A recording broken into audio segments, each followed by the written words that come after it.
Hello and welcome to the Fat Guardians podcast number 3. Sorry, it has been a couple weeks.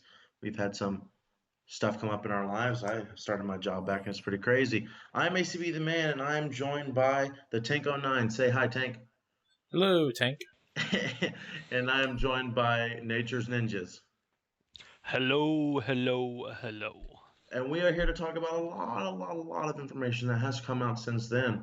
But first off, let me share with you that I actually have not been playing any Destiny this last week. I don't have an Xbox until about a week and a half from now. But I've been playing a lot of Fallout New Vegas. I think it's fun. Good RPG to start out with. Natures, you been playing anything this week? I haven't honestly. I've been kind of saving myself for the Taken King. Gonna be a little virgin when it comes back. No, not really. I'm actually playing as we speak. Keep it Um, PG. but it's. I just haven't played that much. I did, like I said, I started yesterday and I'm playing again today. So, but nothing too hardcore. Just some good old Crucible.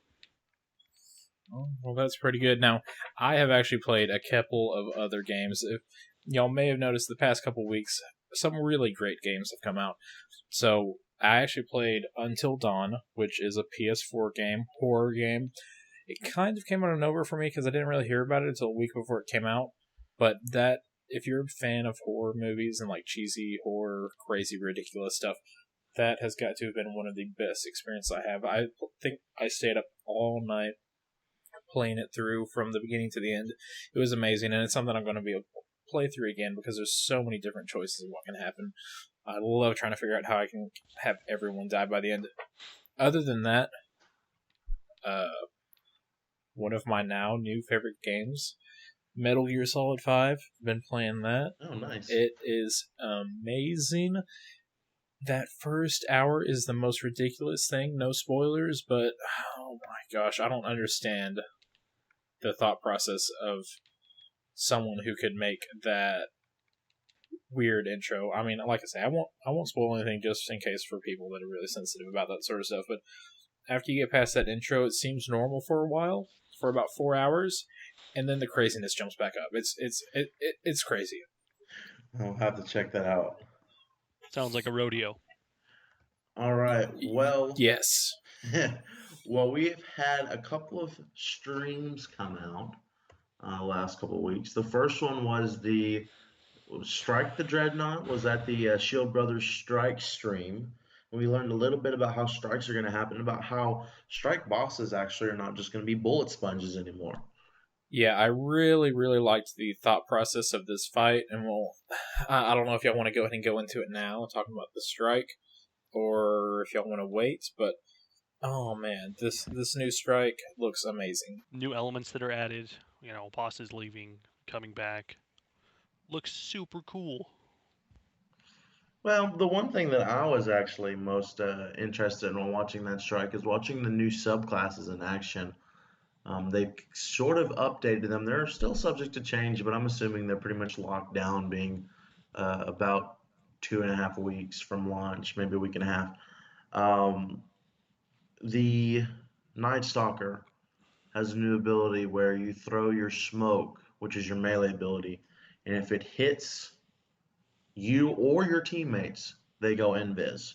And so I was utterly shocked by that, and I really wasn't paying attention to the rest of the stuff. And I may have not have watched that stream. I watched something else, but I'm just super excited about how all these new abilities are coming in, and they're thinking about how things are done this late in development. Yeah, and I feel like that ability could be somewhat crazy in multiplayer, being able to douse your entire team and make them all invisible and maybe storming B or something crazy like that. I don't know how that's going to play out. It's definitely going to help with the very beginning of Crota's end because, oh my gosh, that part, I suck at that part. I cannot run past thralls. That's funny. I'm just anxious to see. You got two. If you're gonna have two hunters on your team, they're gonna have that ability. One's gonna throw it, like you said, towards the B objective, then one douse your team, so you're completely shrouded. All right. Well, let's talk about this new strike. All right. So, as we kind of alluded to, I mean, to me, it seemed like everything's all normal until you get to the boss fight. Like, to me, there's not really anything interesting other than seeing the new abilities up until the point to where you got to the boss fight. When you actually get to that boss fight, the mechanics that they did for these guys, I really like, because it starts off with just one boss and some ads. After you get him to about half health, he actually runs off and hides, and his brother comes out, Mm-hmm. or partner, or whatever it is, like they're co-op buddies or whatever. And then he comes back. The other guy comes out, and he has a different ability. He has like a mortar cannon strapped to his back instead of the rockets, to where he can jump and pounce on you. And after he gets to about half health, he leaves. And then after killing a couple of waves, they both come out at the same time. And whoever you kill first, their ability goes to the partner, so that then they have both abilities at the last guy standing has both abilities at the same time, and then it is just craziness until he's dead. Well, not just that. When they both come out, they both get extra abilities. The first one leaves fire where he hits the ground, and the second guy gets a shield while spewing out mortar. So not only is there both of them, they're adding new mechanics in even at that point. And like you said, you kill one, the other one gets all four abilities basically now instead of just his two. And I really am excited to jump in there and actually have to think about what we're going to do instead of, hey, you got a Gallahorn, let's take them down. And it actually looked like the only final strike area that did not have any sort of place to hide. So it feels a lot more open. Like there's nowhere to hide, so you can't just sit in the back and snipe until they're dead or something like that. You are out in the battlefield, and if you're not doing anything, you are going to be dead. Just have 3 hunters, all of them running smoke grenades, and just keep going invisible. No, I'm just messing. No, but I like how, I mean, you could tell that they were not bullet sponges, because when they were hitting these bosses, their health was going down a fair bit. Mm-hmm. And I really like that about it, because what we've been begging for is better mechanics instead of more health. Yes. And I think that is what they're finally learning in this year 2 expansion. Yeah, I think they finally are, like he said, they're finally listening to what we're asking. Give us something that's not going to take 10 years to kill. Or, well, not 10 years, but you get my point. And like you said, you see damage, quite a bit of damage come off when you put damage onto them. When I was watching this, at first I was a little confused, because I'm thinking, like, are they using like super good weapons? Because I'm so used to the mechanics that we have now, it's like we just scratch them almost. Right. So good to see. Well, another thing that was mentioned around the same time was that there would be specific strike loot. Now, I don't know if that applies to legendaries or exotics, but there is loot that will only drop from certain strikes. Now, I normally would be a little bit hesitant about that. If you think back to before they nerfed Valistaric's health down, he was just a pain to do him. And if there was like a certain item you'd have to do, I would skip it. But now with these fun mechanics, with specific items dropping, I'm very excited to go back and do these strikes multiple times if they're more in line with this new way of thinking about how we deal with them. Yeah, if there are certain weapons that you can only get by doing strikes, what if it was those two guys, those final bosses' actual weapons? Like, what if you got a heavy weapon that was that mortar cannon on your back, and whenever you equip it, you go into a third-person perspective with, I don't know, some sort of trajectory arc to where you can, like, I don't know, blow people away from across the map. That would be amazing.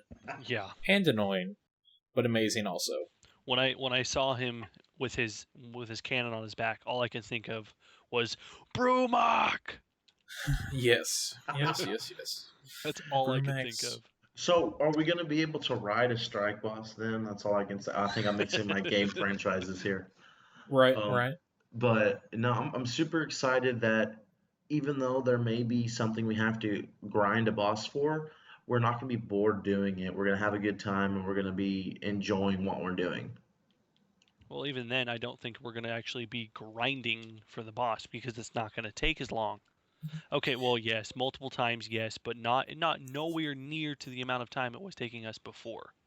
It feels like if the rest of the strikes are like this guy that we showed us, it seemed like it only took about 5 minutes before they got to the final boss. It seems like they're trying to make strikes something a little bit shorter to me, because there aren't any other strikes like that very first strike that you do that have like 3 separate like boss areas. Like, I mean, the first one's just like waves of enemies, and then the second one is that spider tank, and then the last one is the ball, the floating ball of health. It seems like they're trying to do Cephix Prime. Okay. Yeah, whatever his name is. Yeah, but they were overpowered just a little bit. I think they were above level. So I mean, even though they're shorter, I don't think it's going to be like, oh, let's blow through it in about 4.5 minutes. I think we're still going to have to try until we get to that high level. Well, here's the thing. I think what it is like the enemies are pretty much just a warm up for you to get your team together for the boss fight at the end. Because if you don't have coordination by the time you get to that boss fight at the end of the strike, you are not going to be able to beat those guys.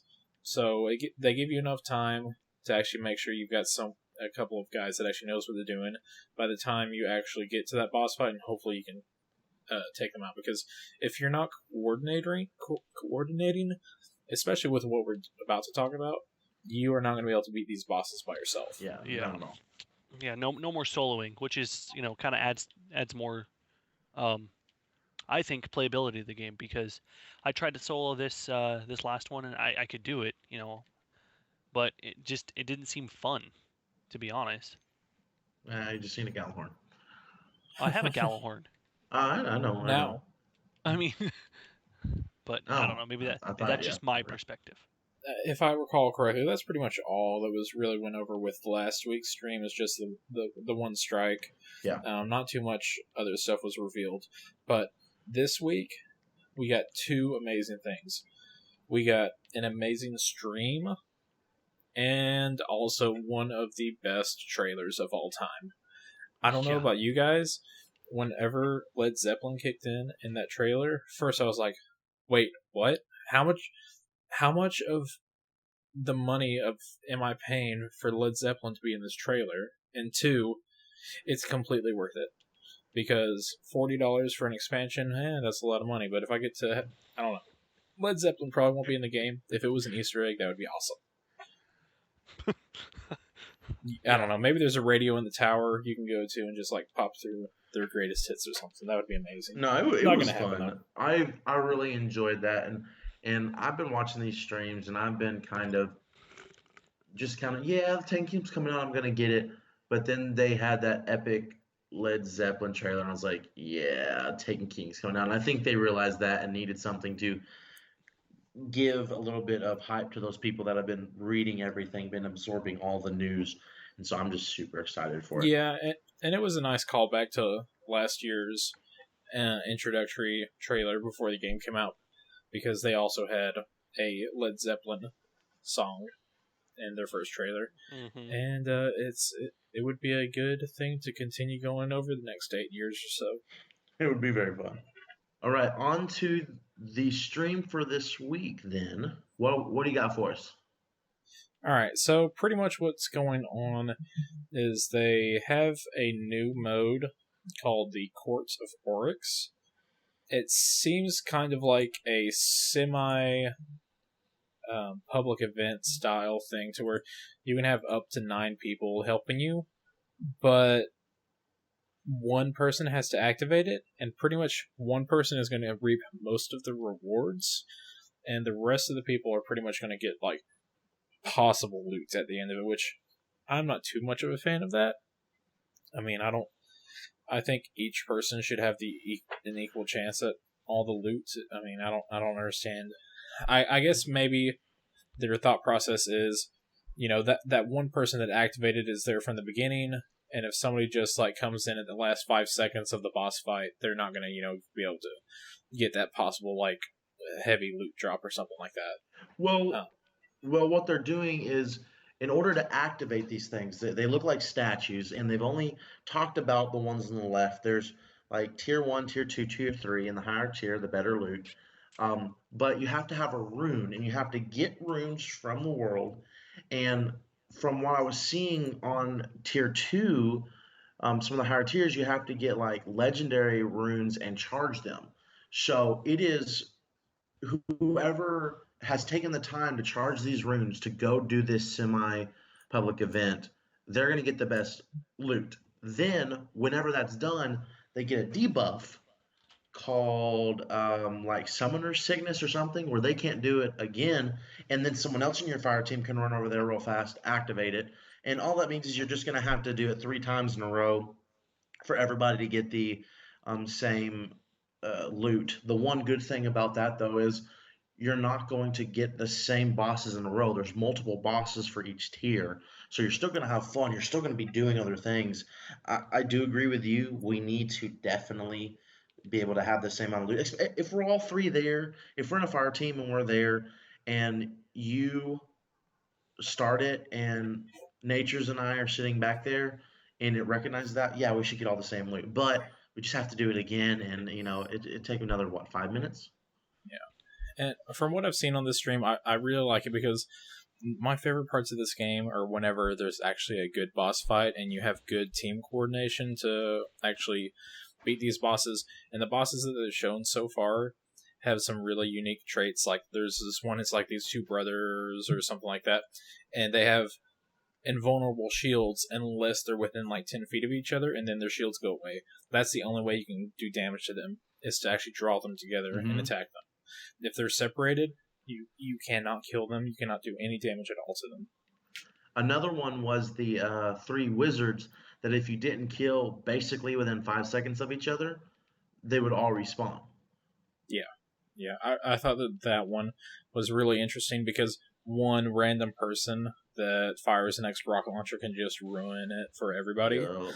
I have a feeling that there's going to be a lot of trolling, people coming in and ruining other people's boss fights, and Yeah. I hope that. Oh my gosh, I'm somewhat looking forward to that and somewhat dreading the possibility of that happening, because it looks like there are some boss fights that someone can completely come in and ruin the entire thing. Right. I haven't seen this stream yet, so just hearing all this is news to me. It sounds amazing, though, I must say. All right. Well, you have any thoughts about it so far, then? Well, like the tank said, mostly with the wizards, whatever they are, witches, warlocks. It's you said it's 5 of them or 3 of them? It's just There's 3 3. of them, but if you don't kill all 3 of them. Yeah, when you kill one, you have to kill the other 2 within about 5 seconds, or else they'll just respawn. So pretty much you have to whittle all of their health down to almost nothing, and kill them all within 5 seconds of each other. Interesting. That is going to be tough. I will say this much. Yeah, because it's like the Scions, the taken Scions, they're actually going to be to where they just keep multiplying if you don't kill them. So you pretty much got to kill those guys real quick, or else they'll just keep spreading. So it's like you said it's like with up to 9 people going, so you'd have 3 on each one.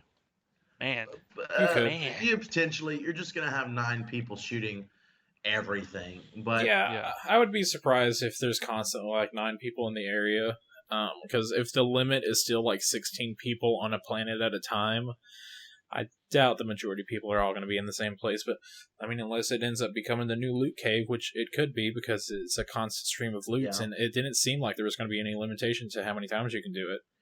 No, well, the only limitation is the amount of runes you have, the amount of runes that people have. The other thing I'm kind of thinking about, kind of wondering about, they talked about tier 1 and tier 2. Tier 1, normal boss. Tier 2, harder bosses. Some of the same people from tier 1. Tier 3 says new bosses with mechanics or difficulty similar to raid bosses. So what do you think about that? I'm super excited about potentially raid level bosses outside of a raid. Yeah, that one is interesting because they didn't really say anything because we've only had three raid bosses. We have Atheon, we have the what is it, the Templar, and then we have Crota. Well, you could count the son, Skolas. the no, that one lady, the singer lady, The Ute, Ute, Ute. Oh yeah, the wizard in in Crota. Crota's End. Yeah, before It's you get to Crota. technically a boss. Oh, Anyways, she is. Yeah. sorry. If you can call her a boss, I didn't think she had any unique mechanics that were different to regular enemies. But I don't know. So really, we're going off three raid bosses, and does that mean that maybe oracles will spawn in around, and if you don't do something, you'll have to like go down and cleanse yourself or something crazy like that? Because that would be interesting. Yes, it would. Well, I'm assuming there might be something where like all of a sudden something spawns in the middle and you're like, what's this? I have the relic from the first raid? What am I doing here? I don't know if it would be specifically the same things, but if it's raid level bosses similar from ones to raids, then either A, the mechanic's going to be there, or B, it's going to be hard. And I think from what they're showing us at Taken King, they're not leaning towards bullet sponges, they're leaning towards more mechanics. So I'm excited to see what they can produce. I have a feeling for the tier 3 level stuff that if you do not have 6 to 9 people, you will probably have a bad time. Yeah. Yeah, you'd probably need some really good people, and even then, it's probably still going to be really tough. Yeah, it's a little. It seems really interesting, and this definitely looks like something that I could sit there and probably do for hours because it seems like the most fun thing that they've showed so far. But yeah, it's so far I have not really seen anything that I don't like with the Taken King. I have they keep surprising me, and for anybody who kind of like gave up on Destiny, I don't know how they couldn't at least come back and try it with all Yeah. this new stuff that's been released. Well, I have go ahead, sorry. I have a couple of friends that quit. Like, they bought Destiny, they had pre-ordered it, so they were both going to get both Crota's End and Taken King. They quit before Crota's End, and I'm like, you got to come back and at least try it. It looks so much better. It's so much more refined, you know? Yeah, I just recently had one of my friends come back and start playing the game, and he had to level up a character from nothing, and seeing how the new way of leveling up is going to be done, and seeing what all he's had to do, just once you get to 20, it is so ridiculous the way that you have to get from 20 to 34, because it really is just luck whether or not you're going to get an armor piece that is actually going to level you up. Once they actually get to that, to where you level up just by experience, it's going to be so much easier for people to understand, because a lot of people, once they got to the parts where you had to get more light, they just quit. Well, I mean, they just quit, and because it's so frustrating. You know, you grind out a bunch of strikes, and you've got nothing to show for it except like some rare gear that has 3 to 5 light on it, and it's ridiculous. Well, hold on to that thought just for 1 second. I've actually had students who come up to me while I'm at work. I'm like, "Hey, Mr. Brown, I think I'm gonna go back to Destiny and say, oh, that's cool. You should really go check it out." And they're like, "Yeah, I didn't get the DLCs, but now I can get the Taken King, the DLCs, a couple extra things for the same amount of money as uh, the original game." I was like, "Yeah, you should do it." And so they're super excited about coming back, and I'm glad that there's going to be a bigger community there. But speaking of using experience to level up, there was a weekly update today about 2.0. And when 2.0 comes out on Tuesday, I believe it's next Tuesday or whenever it is, maybe it's next Thursday, the 8th, they're actually bumping the level cap to 34. So for 1 week between 2.0 coming out and the Taken King coming out, you can level up to max level with just experience. So those people who are like, man, I got to get those items or whatever. I have a buddy. the Tall Tech, who just joined Destiny, just joined our clan. By the way, join our clan, Bungie.net, search the Fat Guardians. Anyways, who just joined our clan, who can now level up to 34 without having to do 1,000 strikes and then potentially do a raid or whatever. He wants to do the raids, but he doesn't have to now, and I'm super excited for that. Everything that they've said has been the right decision about this new expansion. I mean, it could come out and there's something that they just failed to mention, possibly intentionally, and that it could go horribly wrong. I mean, look at year one. I mean, it's not like they have the greatest track record, but everything that they have said has done nothing but get me more and more hyped for this expansion pack. Well, there were a couple other things from the weekly update. Oh, That's ACB, if I may, if I sorry. may. Go ahead. Go ahead. There was a gentleman that was in one of the few streams. He was talking about he was the guy that was responsible for the loot prizes. I guess that's the word I'm looking for. And he basically said, "Sorry, my bad. I messed up." Like he knew he messed up, and he's willing to say he did, that he apologizes for it, and that he'll fix it. That's awesome. I'm glad someone stepped up. Was like, "Hey guys, RNGesus, my bad. We're gonna make it so that you don't get the same stuff 6 times, and then try to super grind hard for that last one." Okay.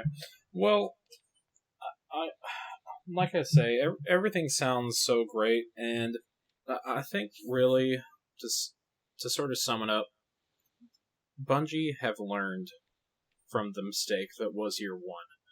The only reason why everyone's still here at year two is because the base game is so fun. And I feel like that they're just improving all the mechanics that everybody thought was either broken, antiquated, MMO things that we have learned from 20 years ago that they just don't understand. To sort of sum it up, the last thing I kind of like to talk about is just that little trailer that they showed at the end of the stream. Bungie has finally got back to actually having good cutscenes like that there were in Halo. Characters that actually talk back and forth to each other. I thought that was an ability that they lost, but it showed in the new trailer that they actually can have two characters communicate back and forth instead of just some random person driveling on and on in your ear while you're driving from place to place on your Sparrow. I'm just really excited about actually having characters that seem interesting. Yeah. No, I'm definitely excited for these new cutscenes and everything. It's just gonna add to that story that was sort of there in Grimoire. But for everybody else out there, if you're like on the fence for Taken King, just jump in. You will have a blast. No, you gotta do the whole just do it. Just Just do it. do it. Go down the street, punch up some hobos, get $40, buy the Taken King, get arrested, get out of prison 3 years later. When Destiny 5.0 is out, come back to Destiny, and then we're all gonna be good. We're all gonna have level 70 characters, and you'll be still stuck at level 34. That's all you gotta do.